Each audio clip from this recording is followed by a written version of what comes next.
இதுவரை இல்லாத வியூகம் ட்ரம்பால் மாறப்போகும் உலக அரசியல், உலக நாடுகளுடைய ஆட்டம். என்ன பண்ண போறாரு, என்ன வியூகம் அப்படிங்கிறதா. உக்ரைன் மீது ரஷ்யாவின் போரை நிறுத்த அமெரிக்க அதிபர் டொனால்ட் ட்ரம்ப் முயற்சி பண்ணிட்டு வரார். ஆனால் ட்ரம்ப்பால் இப்போ வரைக்கும் அந்த போரை முடிவுக்கு கொண்டு வர முடியல. இதனால் ரஷ்யாவுடைய பொருளாதாரத்தை முடக்கணும் அப்படிங்கிற வகையில் அமெரிக்கா, ஐரோப்பிய நாடுகள்லாம் பல தடைகள் விதித்தாங்க. அப்பயும் பண்ண முடியல.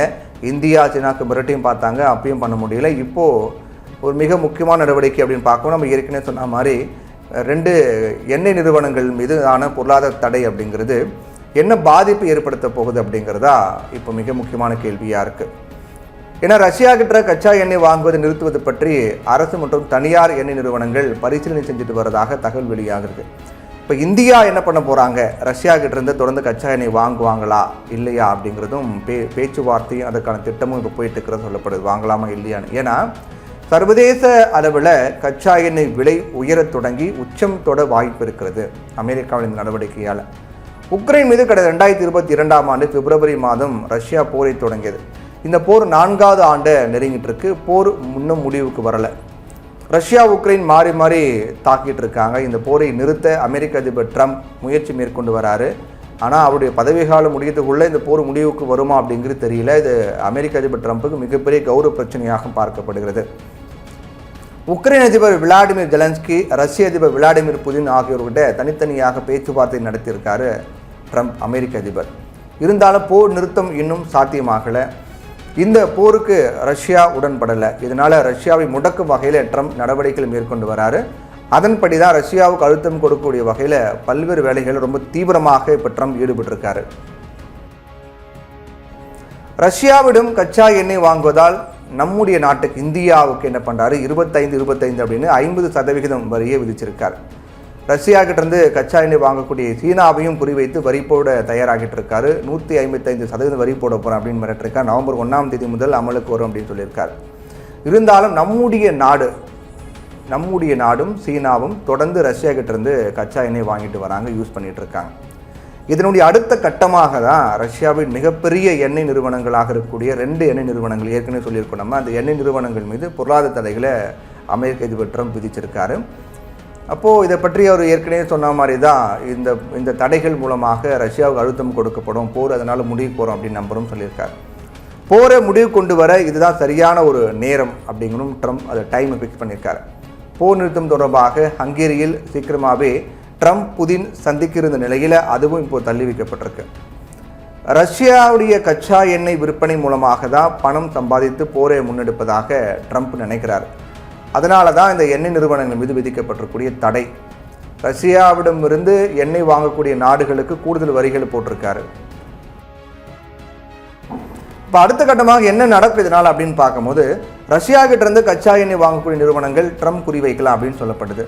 நம்முடைய நாட்டுக்கு எடுத்துக்கூட, இந்தியா எடுத்துக்கிட்டோம் அப்படின்னா, மத்திய அரசு மற்றும் முகேஷ் அம்பானியுடைய தனியார் நிறுவனமான ரிலையன்ஸ் சார்பில் ரஷ்யா கிட்டேருந்து கச்சா எண்ணெய் வாங்கப்படுது. இதனால் ரிலையன்ஸ் மற்றும் மத்திய அரசு சார்பில் ரஷ்யா கிட்டேருந்து கச்சா எண்ணெய் வாங்குவதை படிப்படியாக குறைக்கவோ அல்லது நிறுத்தவோ வாய்ப்பு இருக்கிறதாக சொல்லப்படுகிறது. அமெரிக்கா, ஐரோப்பிய நாடுகள் ரஷ்யாவின் எண்ணெய் நிறுவனங்களை குறிவைத்து தடைகளை விதிக்கிறாங்க. ரஷ்யா கிட்டேருந்து கச்சா எண்ணெய் அதிகம் வாங்கும் இந்தியாவின் முன்னணி தனியார் நிறுவனமான ரிலையன்ஸ் இண்டஸ்ட்ரி லிமிடெட் அதை கணிசமான அளவுக்கு குறைக்க வாய்ப்பு இருக்கிறதாகவும் அல்லது முற்றிலுமாக அதை ஸ்டாப் பண்ணுறதுக்கான வாய்ப்பு இருக்கிறதாகவும் சொல்லப்படுது. அதேபோல் மேற்கத்திய நாடுகளுடைய புதிய கட்டுப்பாடுகளை பின்பற்றணும் அப்படிங்கிறதுக்காக அரசு, பெட்ரோலிய நிறுவனங்களும் தங்களுடைய கொள்முதல் திட்டங்களை மறுபரிசீலனை செய்து வருதாங்க அப்படின்னும் சொல்லப்படுது. இப்போ வர ரஷ்யாவிடமிருந்து கச்சா எண்ணெய் வாங்குவதை நிறுத்தப் போவதாக இல்லை அப்படின்னு, நிறுத்த போகிறோமோ இல்லை தொடர போகிறோமோ அப்படிங்கிறத பற்றி அதிகாரப்பூர்வமாக மத்திய அரசு தரப்பில் எதுவுமே இன்னும் தெரிவிக்கப்படலை.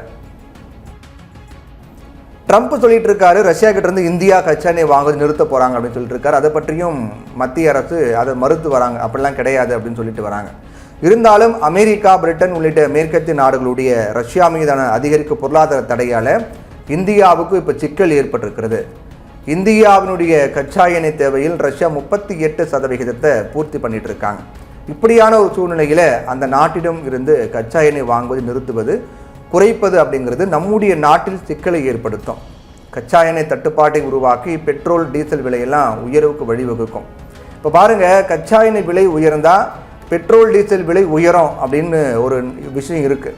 ஆனால் இவ்வளோ நாளாக ரஷ்யாக்கிட்டேருந்து கம்மியான விலைக்கு இந்தியா வாங்கிட்டு இருந்தாங்க கச்சா எண்ணெய். அப்போது பெட்ரோல் டீசல் விலை குறைஞ்சுதான்னு பார்த்தா குறையல. இதுதான் தேசிய அளவிலான ஒரு அரசியல் உத்தியாக பார்க்கப்படுது. இது ஒரு பக்கம் இருக்கட்டும். இப்போ ரஷ்யாவுக்கு மாற்றாக மாற்று மார்க்கெட்டை இந்தியா தேட வேண்டியிருக்கும். இதனால் கச்சா எண்ணெய் விலை சர்வதேச அளவில் பெரிய அளவில் உயரும்.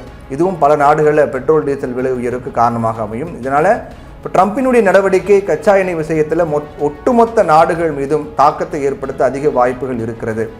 ஏன்னா ட்ரம்ப் தற்போது ரஷ்யாவின் பெரிய 2 கச்சா எண்ணெய் நிறுவனங்கள் மீது பொருளாதார தடைகள் விதிச்சிருக்கார்களே, அந்த தடையால் 3% வரை கச்சா எண்ணெய் விலைகள் உயர தொடங்கி இருக்கிறது. இந்தியாவும் ரஷ்யா கிட்ட இருந்து கச்சா எண்ணெய் வாங்குவதை நிறுத்தும் போது அதன் விலை இன்னும் உச்சம் தொடும் அப்படின்னும் உலக அளவில் இது ஒட்டுமொத்தமாக மிகப்பெரிய தாக்கத்தை ஏற்படுத்துவதற்கான வாய்ப்பு இருக்கும் அப்படின்னும் சொல்லப்படுகிறது.